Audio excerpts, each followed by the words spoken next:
Welcome back to the Witch's Way podcast. I'm Kat. And I'm Jamie. And tonight's topic will help you not waste time this New Year's season. Okay, although societies have had the tradition of making New Year's resolutions for thousands of years, like, did you know that? Thousands of years. I didn't really know that. I didn't know that either. You did the research for I had to do a little bit of research. Yeah. So, there's been this tradition of making New Year's resolutions for thousands of years. But one huge thing changed during the Roman rule, and that fucked everybody up. And that's why we got to talk about this now, 2,000 years later. Okay, so let's talk about the origins of New Year's resolution. Yeah. So 4,000 years ago, the Babylonians had a festival called acheie. That's spelled Akitu. Yeah. And it was a spring festival for the new year. It focused on three things: returning borrowed items, paying off debts, and staying in good favor with the gods. Which, of course, I love that. Staying in good favor with the gods. This was a time when we were a polytheistic culture around the world. There wasn't a singular God in charge of anybody. It was like you had a God for everything. They did different things. So you wanted to be... The old gods and the new gods, The old gods and the new. Yeah, so this is where it started from. I mean, so that's the earliest record of New Year's resolutions, right? This is what people did for New Year's. But it was spring. It happened in the spring. That was when the New Year's. Oh, she's jumping ahead. Okay. So then, all right, fast forward several thousand years, and we had, the Roman rule in 46 BCE. And this is when Caesar, like Julius Caesar, the ruler, introduced the Julian calendar. Okay, so we went from different pantheons also. So we've switched pantheons, and I'm not listing them all, but Greek, Roman, whatever. But now Julius Caesar wanted to redo the calendar to align with different gods and for a different time of the year. And so he decided he would move January 1, or our new year, to honor the god Janus, which I don't actually know that god, but it's a two-faced god of beginning, ending, and transitions. So he didn't move the concept. The concept went with him, right? Like he took that renewal thing that,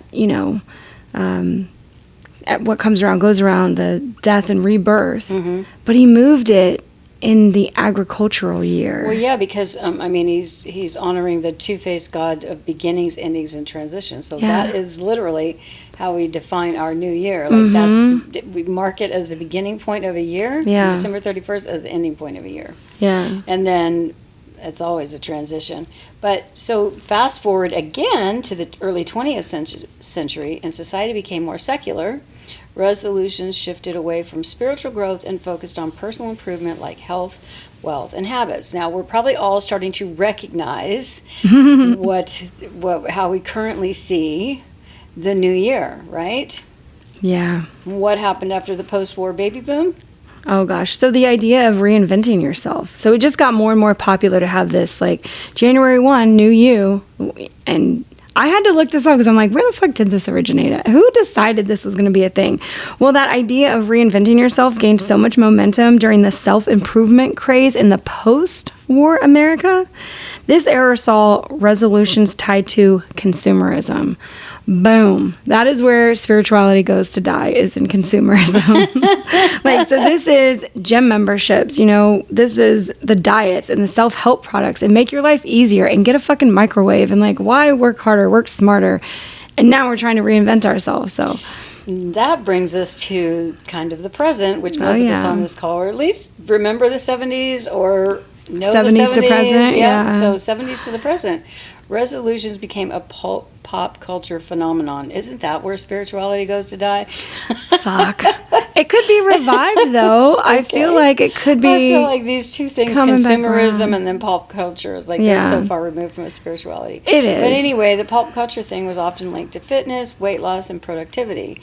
Advertisers and industries capitalized on this trend. Hello. Especially in January, marketing products and services to align with these common resolutions. So what they did was they saw what people thought they were supposed to be doing for the New Year's resolutions, and they're like, so now this is when we're going to do all the gyms do this thing, all the sales of the new fitness stuff come out. If you're going to launch a product, everybody knows that this is when right now in our society, people are thinking about, oh, when's the best time to start a new weight loss plan? January 1, new gym membership, all this shit. And that is why we're here to tell you that is a waste of fucking time, because it's not the right season for it. And yet nobody has thought about that. Yeah. The simplest way to remember this is to know that our new year used to be aligned with our agricultural cycle, our food, our livestock, and the world around us. We were completely aligned with nature's cycle versus an emperor's ideals. Maybe our body still knows it's not the right time. Let's look at the science behind it. Yeah, because why do so many New Year's resolutions tend to fail? Why do they I mean, there's... Oh, how many have you ever kept? How many have you ever kept? None. Same, none. I kept them for a few weeks. 6 months, weeks maybe. Yeah. Months. Even but months. But no, they never stuck. No. They never stuck. And I think the worst thing about making New Year's resolutions and then not sticking through them is you feel like a failure. Or you feel guilty. I feel guilty. I feel like a failure. It's like you start to feel hopeless. I got finally to the point where I'm like, I'm not going to make them because I never keep them. So what the hell? Yeah, but then this is where the science behind the resolutions and like the failure and all the things that happen, because what's going on in our social lives when this time of year comes up, everybody's like, did you make your New Year's resolution? Oh, what are you doing this year? And so there's this pressure, right? Society pressures us to set these lofty fucking goals that actually lack a strong belief foundation. Like, we just don't believe them enough. We're like, this is what we're supposed to be doing because everybody's doing it. We're doing it because we feel like we're pressured. First of all, we're probably advertised. We're marketed to. Pressured. Yeah, it's what everybody's doing. Everybody's doing it. Yeah. So I think when you see that we make unrealistic expectations of ourselves, because the thing that's actually wanting us to do this is an external force. It's kind of it's popular, that's what's going on in the world right now. So you're like, oh man, I guess I should jump on this bandwagon. Like, this is what everybody does this time of year, might as well. So it's an outside expectation from somebody else's idea of what we should become or be doing. And that's another reason why they fail, right? Because our hearts aren't in it. Our belief system isn't there. Our desire is not as much there. It's external. So if we're doing it to please the masses. We're doing it to have something to talk about. Which means we're relying on our willpower. Yeah. And that is a limited resource. And motivation wanes quickly after January because the social influence and pressure dies off. People stop talking about it. Everybody gets back to their lives. So ask yourself, when do you feel the most energetic? Spring? Summer? Months with more sun energy and more fire energy tend to use for transformation. Did I say that right? It's about, I guess when you think about spring and summer and that there's more fire energy there's more sun energy, this is what lends to transformation. I probably had a typo in that. Yeah. This is lending to our transformation. So when do you not feel, let's ask the opposite question of that, or maybe you do, but when do you not feel like doing anything? How about when it's fucking cold and shitty outside? I lived in Kansas City for 30 years, and before Christmas, all the trees were bare, all the grass was brown. We might have had a couple of snowstorms or ice storms, and the sky was gray, and it stayed that way for months. It stayed that way until spring. I remember the overcast. And who wants... I mean, I can remember driving to work every day, and just the gloom. It was like a gloomy thing, because the sky was gray, the trees were bare, they looked like sticks sticking, and there was a lot of trees. There was no color in the world. There was no color, and it was just so... And all I wanted to do is go home and make soup, and curl up with a book by the fireplace, or definitely wasn't thinking about any kind of transformation. You didn't feel motivated to go out and start something new. First of all, who's getting up at the gym at 5:00 in the morning when it's 20 below it's zero? It's the coldest hours of the day is the early morning. It's so cold, and you gotta if you don't have a garage, which I didn't, you gotta scrape the ice off your car, you gotta warm your car up, you potentially gotta shovel snow. I'm glad I live in Florida. Yeah. But anyway, the point of it is like, it's the dark time of the year, and which is when January falls for us, in the darkest, coldest, almost one of the coldest times of the year. Yeah, because remember, okay, so Yule, I don't know if people know this or recognize it in this way, but Yule, December 21st or 22nd or 20th, is the actual start of winter. So I know how we think we're in winter in November and early December, but we're not yet. Yeah. We're actually not. Winter actually starts towards the end of December and carries on for 3 months as a season. Yeah. So in whose world does starting things align with when everything is dead, dying, and hibernating? Like, yeah, it's not crazy. to mention post-holiday exhaustion and the Yeah. challenge of starting fresh in the darkest, coldest time of the year. Yeah. So You have all these odds against you. So this is Yeah. like the science behind why resolutions really fail. It's like, oh, once you think about that, you realize why you've never been able to keep a New Year's resolution. Mm-hmm. And I don't know if that's never. Somebody out there probably has. Somebody has but to, boy, right? It took some willpower. I think it had to be more than just willpower, because that's like forcing yourself up. It needed to be goals that you set for yourself that you want so badly that the sacrifices that you're making are worth it. And for most of us, we're already doing so much. Who wants to take on a whole nother huge project that is more exhausting than our normal life? Well, it's like getting a second job. Yeah, it's also like oh gosh, I just lost my whole thought when you were saying that. Well, it goes back to sort of the advertisements and the people talking about. They want us to have these really big, like, yeah, transformative goals. yeah, huge. Yeah. It's unrealistic expectations. Set unrealistic goals. Yeah. Oh, go bigger, do more. Don't say you'll lose 5 pounds. Say you'll lose 30 pounds. Yeah. Just fucking making it harder on us. So what? That it feels bigger, so we want to get it more. Like, I don't know where people think that connects, but it doesn't. I think losing 5 pounds and just being like, I'm good. I did that in 1 month. I'm good. Look, I achieved. I started in January and ended in January. So the hurdles, they're stacked against us. They really, really are for They us are. to be making any kind of New Year's resolution. Yeah. But So- let's talk about why winter, we've touched on this a little bit, but let's talk Yeah. about why winter doesn't support growth. Because we're in the dark. The earth is hibernating. This is what witches realize, and that not a lot of other people, because they're not aligned with the seasons and what's happening with the earth and how that affects our rhythms for our own growth, our health, our outlook on stuff. Like, the seasons truly do affect us. Mm-hmm. So of nature's rhythms, winter is a season of rest and reflection and hibernation, not action and growth. What the fuck? Yeah, somebody got that all wrong. There's a cultural mismatch where modern society's like, new year, new you. Oh, okay. Well, what if I want to sleep for the first 3 of the new me? Like, 3 months of sleeping for me. That's how I'm starting. The mindset of that clashes with what we have going on for the seasonal cycle. Mm-hmm. They're like, the bear is hibernating and they want to go in there and poke the bear. No, get up, go catch fish, go do something. You need to be a new you. Can you imagine? Energetically misaligned. Energetically misaligned, for sure. Energetically misaligned. Winter is all because of fucking Caesar.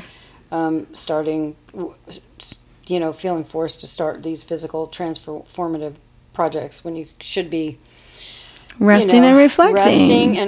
Yeah. And doing inner work. This is more of a planning. Yeah. I would say winter is a planning time, because you should have that rest. You should have time to sit and think and look at what you're going to do over the next 9 months once winter's over. Mm-hmm. Like, make a good plan. Gather your resources. Do research on the things that you really are going to need for your new project. But there's so much time that you need to...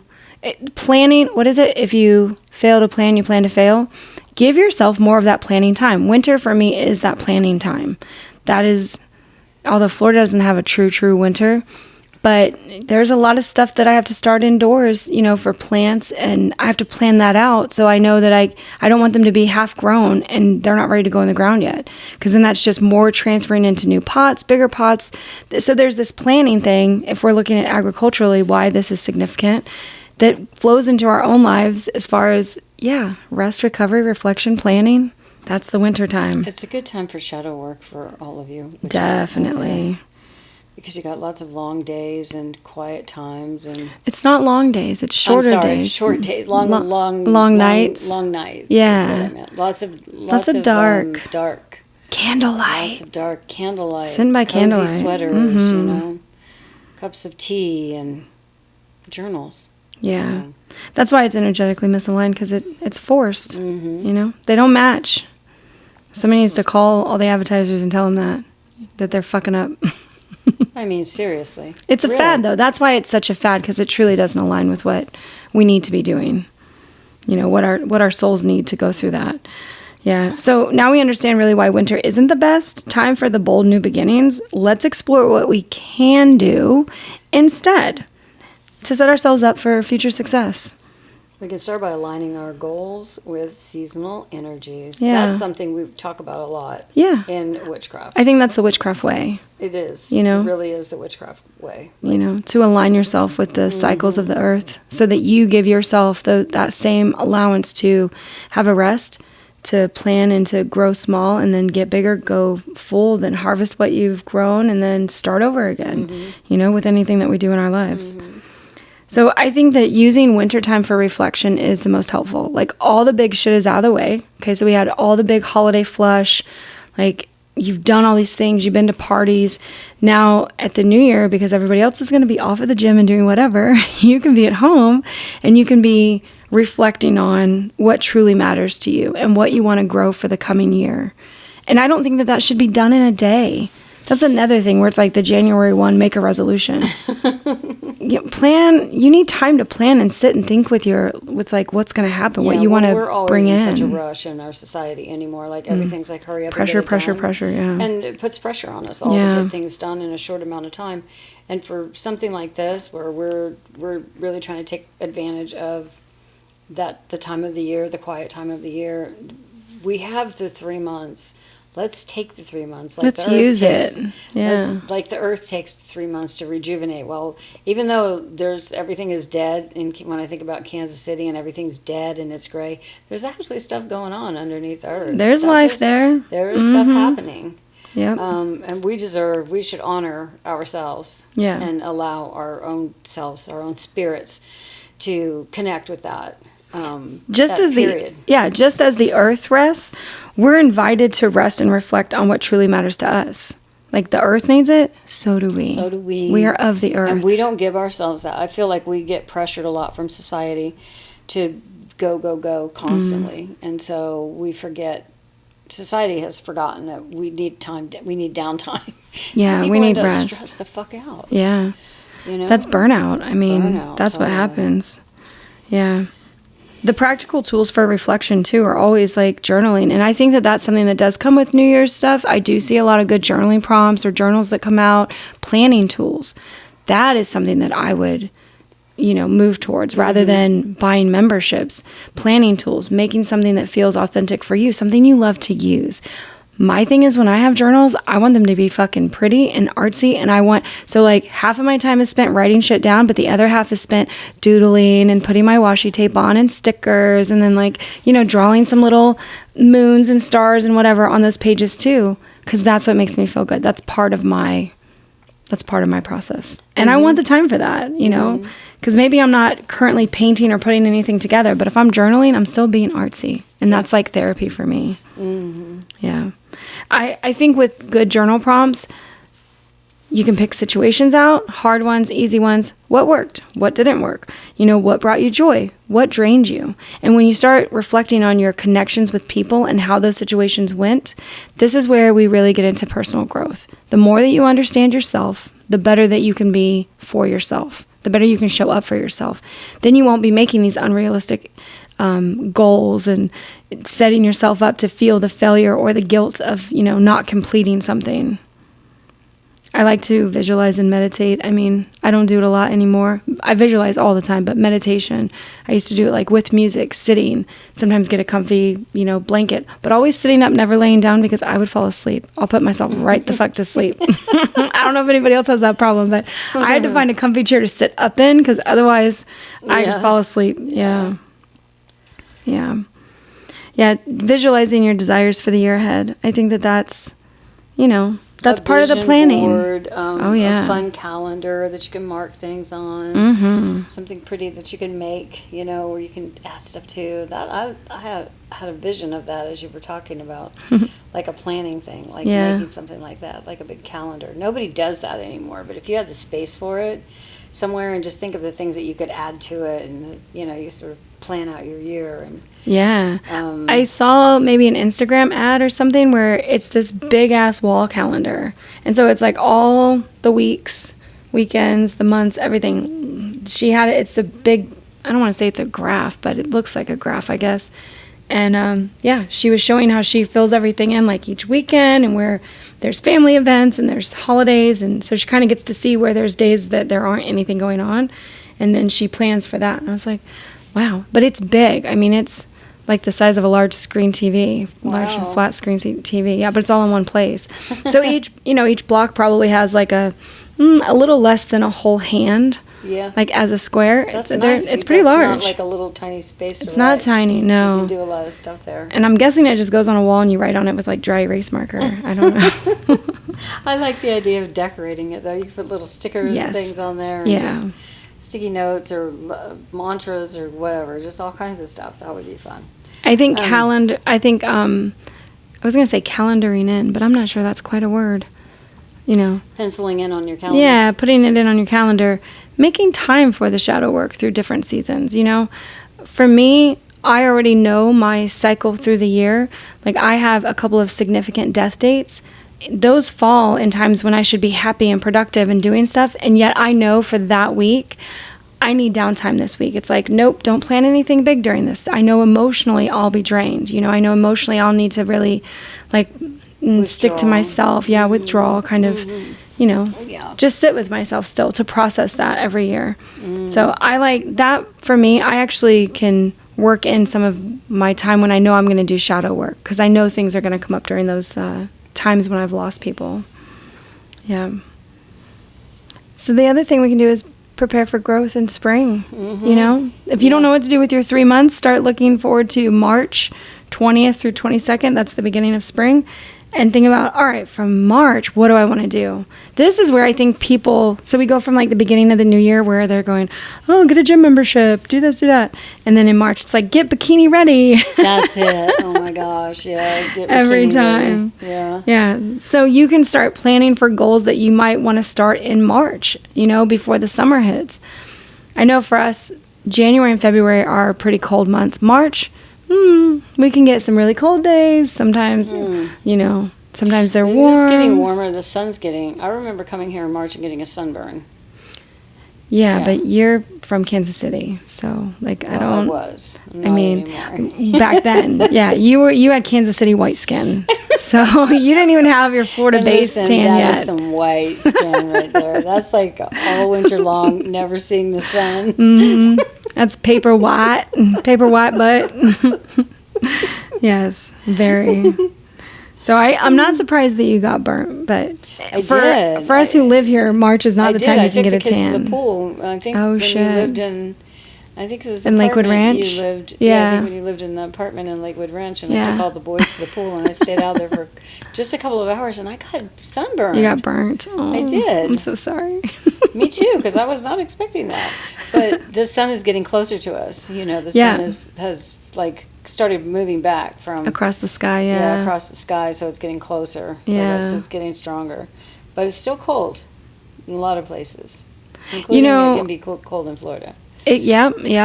One thing I didn't mention, when we did our Yule podcast not long ago, is with the solstices, it's really interesting to take a picture on that day at noon where your shadow is, any kind of shadow that you can get, because your shadow will be so long. Like, we're going to do that. We're going to stand in your driveway or something. And that way, then when the summer solstice comes and the sun is like almost directly above us, because we're pretty close to the equator, our shadow is so tiny. It's only like 4 inches long. It's right, like we're standing on our shadow rather than having this long shadow. Okay, that's how the sundials worked, isn't it? Mm-hmm. Kind of, yeah. Sundials work like that? Yeah, they work with the shadow to grow longer and shorter. Yep.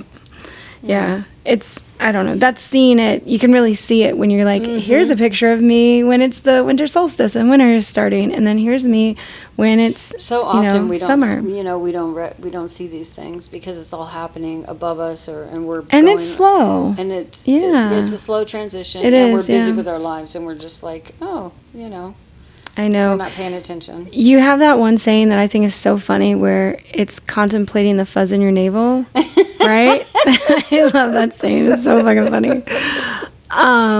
So if I was to tell people that I watch the sun move through the sky, that's what they would be hearing. So you stare at fuzz in your belly button all day, like, what the it's so slow. What do you mean? How can you nothing is really happening with it. People know the sun rises and sets, but they don't actually take stock of the shadow that moves across it, because we're not really in places where, the sun is blaring through our window and then it's not. Because it moves pretty quickly. Like if you have a small window, you can watch that shadow move pretty fast. So we got off track, of course. We did. So preparing for the growth in spring. Yeah. Planting seeds of intention. Like instead of rushing into action, use the winter to brainstorm and outline your dreams. Craft a vision board. Write down clear, actionable goals you'll review as the energy of spring supports momentum. That's what I like. So you do this brainstorming, you create some plans, then a month goes by, then you look at it again, you're like, do I really want that for myself in March? You have time to shift the plans and refine them to make them really good. And if you're into tarot, I think that for us, was it late January, early February? Yeah, late January, early February. It's the perfect time to do a year ahead spread instead of on January 1. So that's something we've been doing for a couple of years now. Yeah. That year ahead spread. But not January 1st, because I think we did it one year and we just found everything was really off. It was we did it like January 4th or 7th, that first week, and then every single one of us, we walked away like, okay, yeah, thanks, that was good, great, bye. And a couple weeks later, one of us finally spoke up and said, hey, I really didn't, it really wasn't that great for me.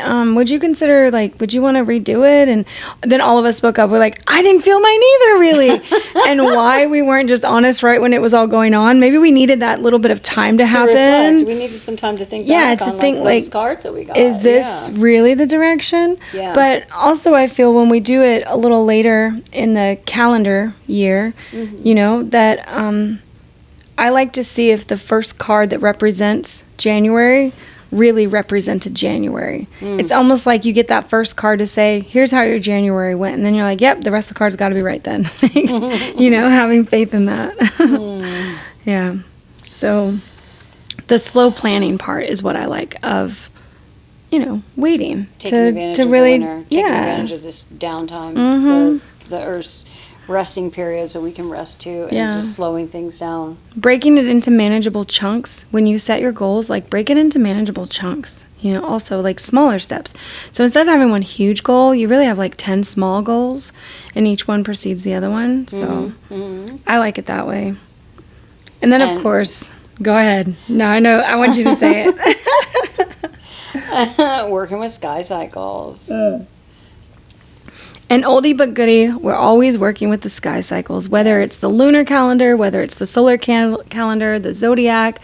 Aligning yourself with what's going on in the sky can really help give you direction. If you don't know what you should work on, if you don't have the questions in your head, if you're not trying to solve any big problem, look to the sky to ask the questions for it. And what are the influences? You can think of the sky as, when you hear the phrase as above, so below, it's talking about the sky and us, sky and earth.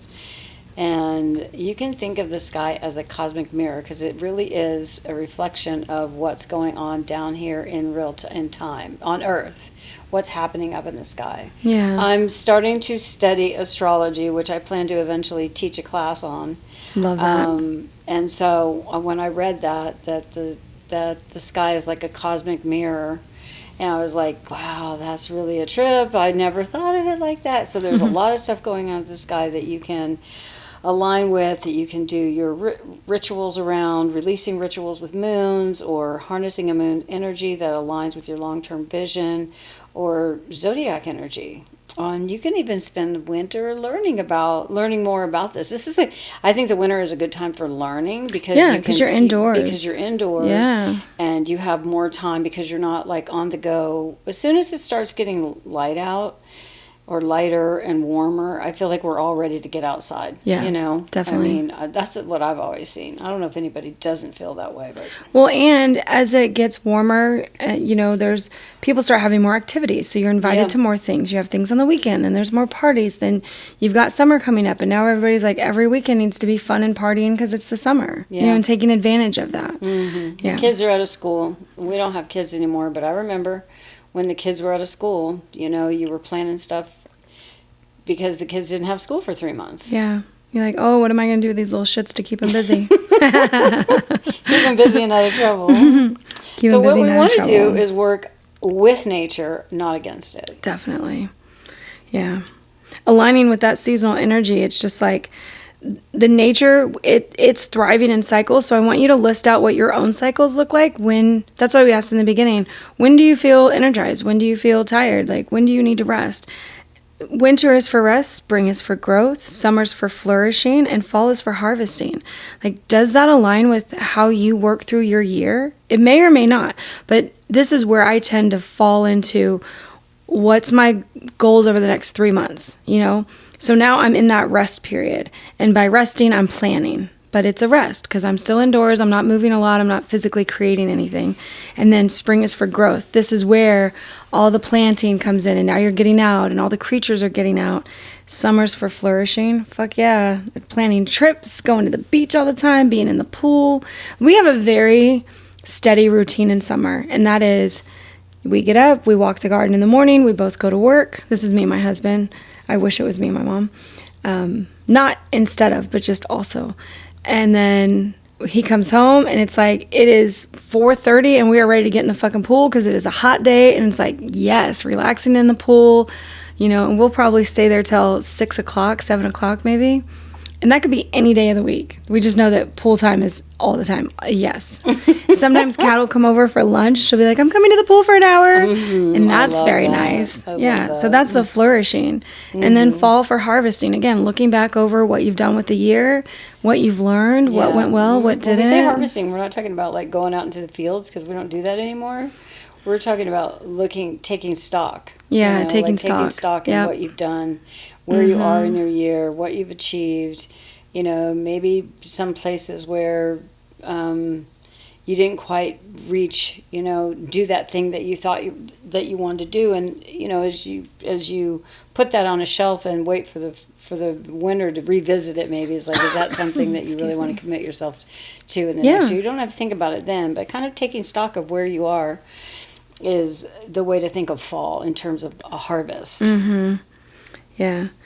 To practice honoring the seasons, you just create these small rituals, but for winter, it's really about that stillness. I mean, depending on where you live, like I said, living in Florida, things are not still here. This is our season. There's actually a lot of visitors here because everybody is traveling from cold states to the warm state. Everybody takes a vacation to Florida in the winter, it seems. Yeah, so you got to find what really aligns with you. And I know for honoring the stillness of winter, lighting candles, having certain teas that align with the season, that it's the warming season. You want to keep warm during this time. So that's why cinnamon is such a big deal.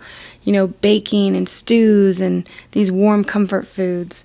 Spending time in quiet contemplation, making more time to just say, instead of TV tonight, I'm going to go sit with a book and learn something or journal something or write something down. Start recording the story of your life, What if you could write a book about all your experiences during one winter season?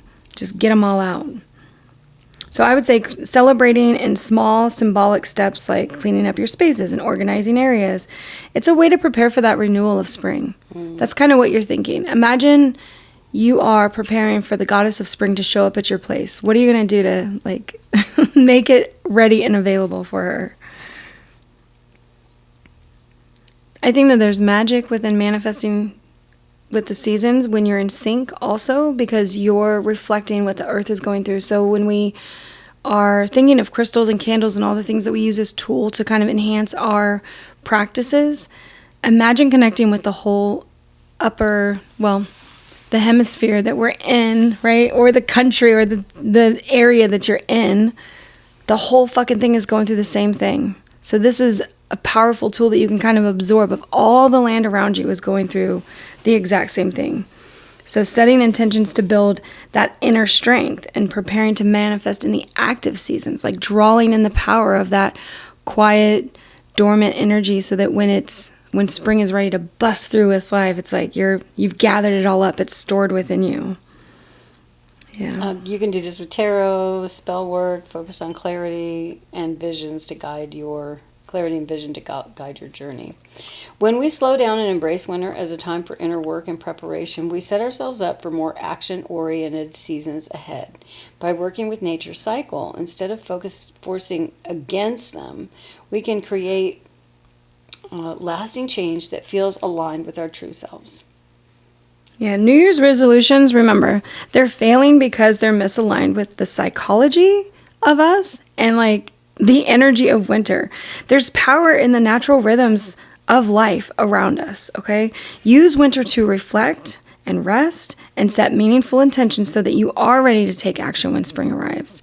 That's what you're using for it. It's not like you're doing nothing, you're just preparing. Mm-hmm. That takes work too. That takes more mental work. Energy. Yeah, that takes mental work energy rather than physically out, doing jobs. Mm-hmm. By working with nature's cycles instead of forcing against them, like Kat said, we can create lasting change that truly does feel aligned with our real selves, like our higher selves, because we're paying attention to the subtle differences that are shifting around us. Mm-hmm. It's a quick one to remind you that spending your time starting new shit January 1 is not the most effective thing in a witch's life, and to wait until spring to really get those things going, but honoring the winter season, not with action, but with rest and reflection. Mm-hmm. Yeah. So, and that wraps up this podcast. Yeah. Until next time. All right. We love you, witches. Thanks for being with us. We'll see you next time. Bye.